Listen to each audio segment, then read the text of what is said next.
Ahora damos la bienvenida a don Hernando Silva y a José Elwin y Mabel Cobos de la Fundación Observatorio Ciudadano, que nos van a hablar sobre el anteproyecto de nueva Constitución, una lectura desde los derechos humanos. Muy bienvenido, tiene la palabra. Muchas gracias, señora presidenta.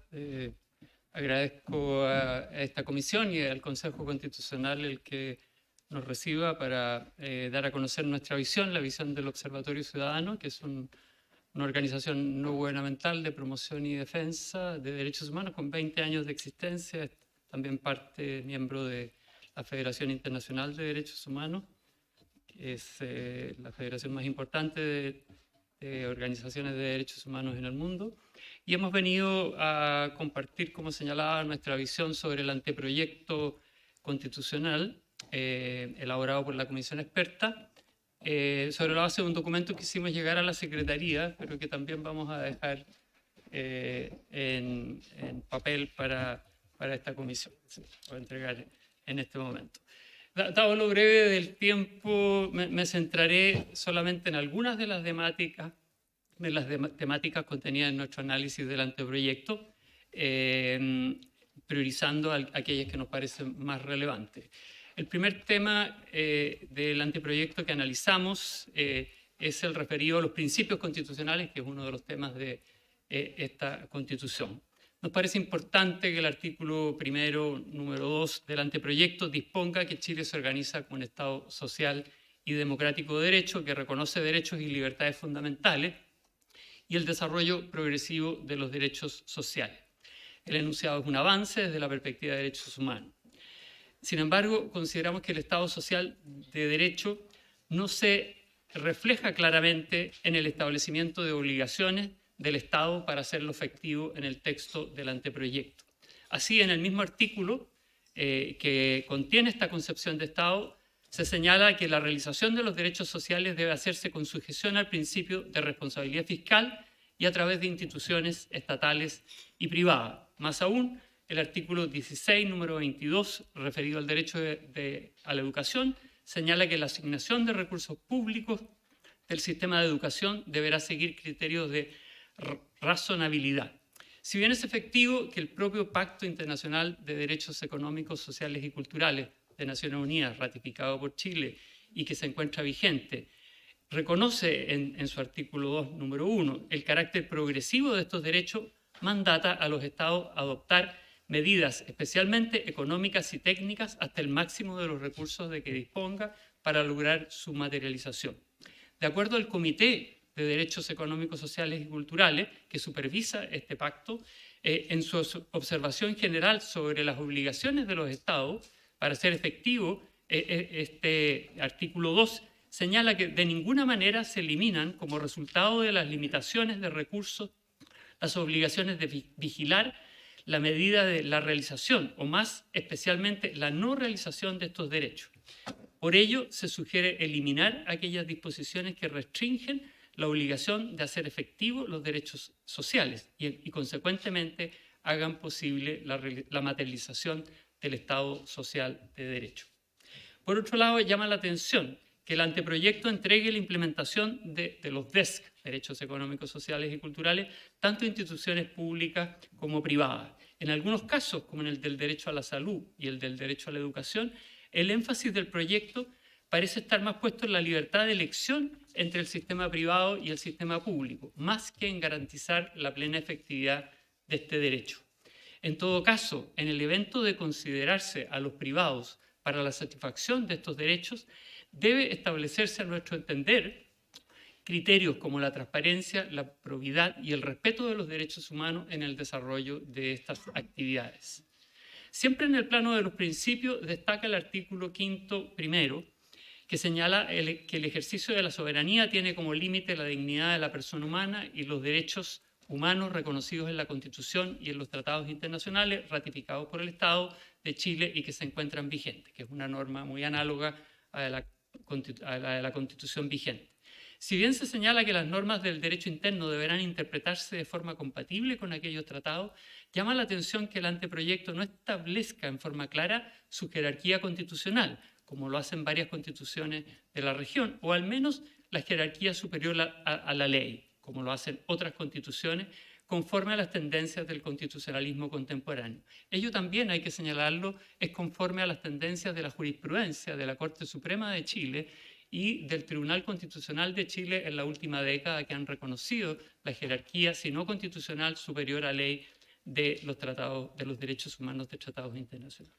Otro punto que subrayamos es el que tiene que ver con los deberes reconocidos en el anteproyecto. Valoramos la incorporación explícita de deberes de las personas como correlatos de los derechos que les asisten. Si bien es importante que en el mismo artículo del anteproyecto se incluya el deber de las personas de respetarse y comportarse fraternal y solidariamente, llama la atención que no se haya hecho una referencia explícita a su deber de respetar los derechos humanos. Más aún, consideramos una omisión que este deber no se haga extensivo a las instituciones, algunas de las cuales, como las empresas, hoy tienen enorme poder y por lo mismo, de acuerdo a las directrices del derecho internacional, tienen también responsabilidades de respeto de los derechos humanos y tienen también responsabilidad de responder cuando estos derechos son vulnerados por sus actividades. Por último, queremos referir en este breve recuento de nuestros comentarios que están contenidos en el informe que hemos hecho llegar. Queremos referir a la temática del reconocimiento de las diversidades en el anteproyecto. Consideramos que el anteproyecto contiene un reconocimiento incompleto de las diversidades que forman parte de nuestro país, así como de los derechos que, de acuerdo al derecho internacional de los derechos humanos, que es recogido como límite de la soberanía, les corresponde. En relación a los pueblos indígenas, es importante que por primera vez dichos pueblos sean reconocidos constitucionalmente, asegurándose en el artículo 7, número 1, el respeto y promoción de sus derechos tanto individuales y colectivos garantizados en la Constitución y en los tratados internacionales ratificados por Chile. Sería deseable que se hiciera una referencia explícita a cuáles son esos derechos colectivos referidos en el anteproyecto, los que incluyen derechos sobre sus tierras, territorios, recursos, participación, consulta y derechos culturales. También preocupa que se señale en el mismo inciso que las garantías de los derechos indígenas deben estar acordes con las leyes nacionales, las que pueden restringir el estándar de los tratados internacionales aplicables, que siempre deben prevalecer. Una clara omisión del anteproyecto en esta materia es referida a la participación política. Se deja esto referido a una ley para establecer mecanismos para la participación de los pueblos indígenas en el Congreso Nacional. Consideramos que este derecho no puede quedar a la voluntad del legislador y debe ser establecido en el orden constitucional. Al respecto, también nos parece fundamental señalar que de acuerdo al tratado internacional que se encuentra vigente, que es el Convenio 169, estas normas que afectan directamente a pueblos indígenas tienen que ser consultadas en el contexto de este nuevo proceso constituyente. En relación a la migración, es importante la reiteración de la norma de la actual constitución política respecto al derecho al sufragio de las personas extranjeras en votaciones populares, tras 5 años de avecindamiento en Chile. Preocupa la restricción a quienes no obtengan la nacionalidad chilena de la posibilidad de optar a cargos públicos. Preocupa especialmente el artículo 17 relativo a la obtención de la nacionalidad chilena en lo referido a los hijos de extranjeros transeúntes. Ello, aun cuando se indique en el numeral 3 del mismo artículo que estos serán chilenos cuando devienen en apátridas. Sin embargo, no se explicitan los mecanismos a través de los cuales ello se lograría.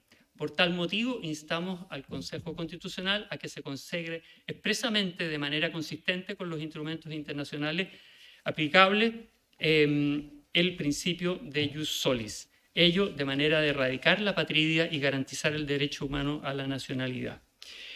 Por último, en relación al género y a la diversidad sexogenérica. En relación a esta materia, el anteproyecto solo menciona en el artículo 5, número 2, que la ley asegurará el acceso igualitario de mujeres y hombres a los mandatos electorales y cargos electivos y que el Estado garantizará el ejercicio de la participación política de las mujeres. Además, se establece en el artículo 17, número 20, que se garantizará la igualdad salarial por trabajo de igual valor entre hombres y mujeres. Sin embargo, se omite toda referencia a las diversidades sexogenéricas, se omite la paridad de género, el derecho al libre desarrollo y pleno reconocimiento de la identidad, la educación sexual integral y las acciones informativas sobre la autonomía y el libre ejercicio del decidir. Llama la atención, y sobre esto una sola frase, porque fue señalado anteriormente por la primera de las expositoras, la omisión a toda referencia sobre los afrodescendientes y el reconocimiento de sus derechos individuales y colectivos. Una última observación, si me permite un minuto, es más bien de tipo personal. Durante la última década, consciente del agotamiento de la institucionalidad vigente, y como abogado de derechos humanos miré con mucha atención los procesos constitucionales de América Latina y de otras partes del mundo para ver qué determinaba el fracaso o el éxito de esos procesos constitucionales. Y hay dos elementos que son claves al explicar el éxito de los procesos constituyentes o constitucionales. Uno, la inclusividad de los distintos sectores de la población en el proceso de elaboración, y dos, la adhesión que estos generen. La experiencia del proceso anterior da cuenta de que si bien tuvo una gran inclusividad, no logró concitar, como se ha dicho y como es un hecho constatado públicamente, no logró concitar la adhesión de la ciudadanía. Yo creo que el gran desafío que tiene este Consejo Constitucional es hacer el máximo de los esfuerzos para que las visiones que se reflejen en el proyecto no sean solo las personales o las de los partidos a los que se pertenece, sino que también se haga con miras a elaborar un texto que pueda generar la adhesión de la ciudadanía. Muchas gracias. Muchas gracias.